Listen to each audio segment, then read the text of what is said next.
Hello అండి, welcome back to our channel. ఇప్పుడు చాలామంది వాళ్ళు హౌస్ కన్స్ట్రక్షన్ చేసుకునేటప్పుడు G+1 హౌస్ అయితే ఎప్పుడైతే కట్టించుకుంటారో సో బాల్కనీ ఏరియాస్లో అండ్ బాత్రూమ్స్లో ఖచ్చితంగా వాటర్ ప్రూఫ్ అనేది చేపించుకోవాలండి.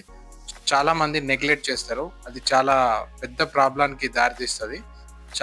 కొన్ని రోజుల తర్వాత అది మొత్తం సీపేజ్ వస్తుంది, వాల్స్ అన్ని పాడవుతాయి, మొత్తం పుట్టి మొత్తం పెచ్చుల్లాగా ఊడిపోతుంది, మొత్తం సీపేజ్ వస్తుంది. చాలా అంటే చాలా బిగ్గెస్ట్ ప్రాబ్లం అవుతుంది.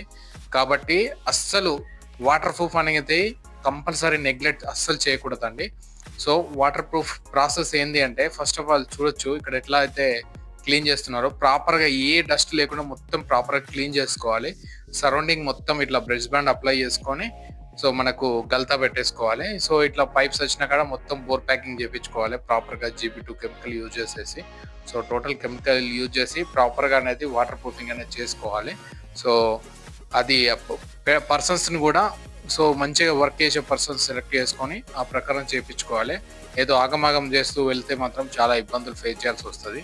సో గ్రౌండ్ క్లియరెన్స్ అనేది క్లియర్గా చాలా అంటే చాలా నీట్గా, డెడ్ మాల్ ఉంటే మొత్తం చిప్పింగ్ చేసుకోవాలి. చిప్పింగ్ చేసుకొని చాలా క్లీన్గా నీట్గా ఊడ్చుకొని ఆ తర్వాత మనం బ్రష్ బాండ్ అనేది అప్లై చేసుకోవాలి.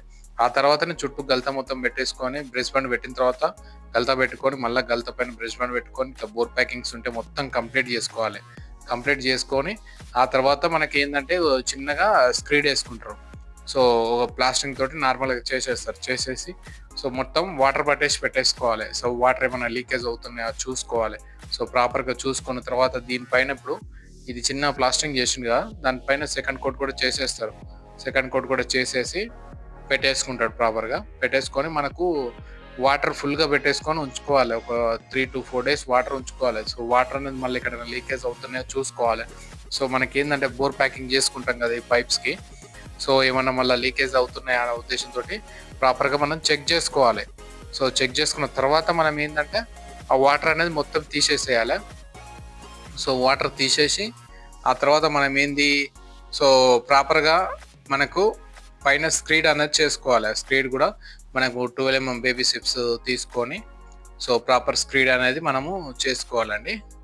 సో చూసుకోవచ్చు. సో స్క్రీడ్ అనేది ఇట్లా మొత్తం ప్రాపర్గా మిక్స్ చేసుకున్న తర్వాత మనము సో టోటల్గా స్క్రీడ్ అనేది వేసుకోవాలి.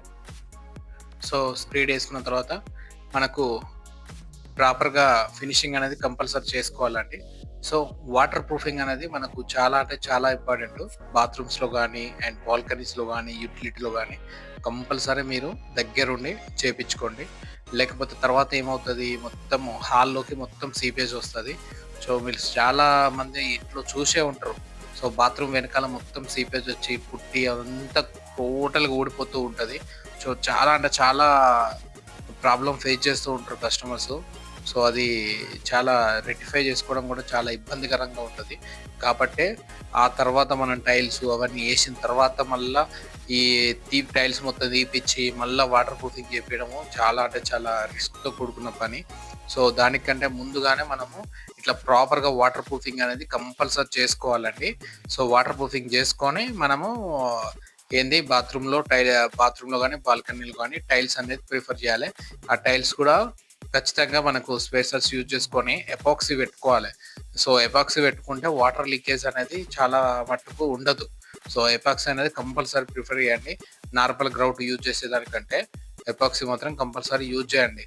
సో మనకు బాత్రూంలో వాల్ క్లీనింగ్ కూడా కంపల్సరీ కెమికల్ యూజ్ చేయండి ఈ సిమెంట్ కంటే. సో మనకు సిమెంట్ మోటార్ కంటే మనకు కెమికల్ యూజ్ చేస్తే బెటర్గా ఉంటుంది. సో ఆ రకంగా మీరు ప్రాపర్గా ప్లాన్ చేసుకున్నారనుకో తర్వాత ఫ్యూచర్లో మనకు ఇబ్బందులు కాకుండా మనం చూసుకోవచ్చు.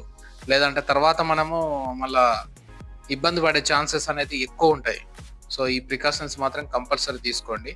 సో ఇదేంటంటే కొత్తగా హౌస్ కట్టుకునే వాళ్ళకు, సో ఓన్ కన్స్ట్రక్షన్ చేసుకునే వాళ్ళకు బెటర్గా యూజ్ అవుతుంది. అందుకోసమనే ఈ వీడియో చేయడం జరుగుతుంది అండి. చూడొచ్చు మొత్తం కంప్లీట్ అయిపోయిన తర్వాత ఎలా ఉంటుందో. ఇట్లా ఫినిషింగ్ అనేది ఇట్లా ప్రాపర్గా వస్తుంది. సో ఇట్లా ప్రాపర్గా వచ్చేలాగా మనం చూసుకోవాలి. ఓకే ఫ్రెండ్స్, ఈ వీడియో మీకు ఎలా అనిపించింది? ఈ వీడియో కంటే మీకు నచ్చినట్టయితే ఈ వీడియోకి లైక్ చేయండి. మీ ఫ్రెండ్స్ అండ్ ఫ్యామిలీ మెంబర్స్కి యూజ్ అవుతుందనుకుంటే తప్పకుండా షేర్ చేయండి. ఇలాగే మరెన్నో వీడియో చూడాలనుకుంటే నా ఛానల్ని సబ్స్క్రైబ్ చేసుకోండి. బెల్ ఐకాన్ క్లిక్ చేసి ఆన్లో పెట్టుకోండి. ఓకే ఫ్రెండ్స్, కొత్త వీడియోతో కలుద్దాం. బాయ్.